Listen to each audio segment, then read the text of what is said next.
முறையும் தேவனிடத்தில் மன்றாடும் போது ஒவ்வொரு நேர்ச்சி, ஆண்டவரே இதை நாங்கள் செய்ய விரும்புகிறோம் ஆண்டவரே என்று கேட்கும் போது அந்த வாசலை கர்த்தர் திறக்கிறார்.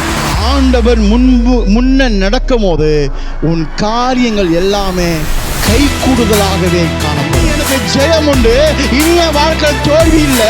தேவனோட பிரசனம் எனக்கு முன்பதாக இருக்கிறதுனால நான் நினைவு கொள்கிறேன். நான் விழுந்தாலும் தேவன் என்னை மறுபடியும் தூக்க வல்லவராக இருக்கிறார். நான் உனக்கு யுத்தம் செய்வேன், நீ சும்மா இரு. அப்படின்னா என்ன அர்த்தம் தெரியுமா? உன் பிரச்சனை எனக்கு என்னன்னு தெரியும், அல்லையா? உனக்கு வரப்போற பிரச்சனையும் எனக்கு தெரியும், வந்துகிட்டு இருக்கிற பிரச்சனையும் எனக்கு தெரியும். அதனால நீ சும்மா உனக்காக நானே யுத்தம் செய்வேன்.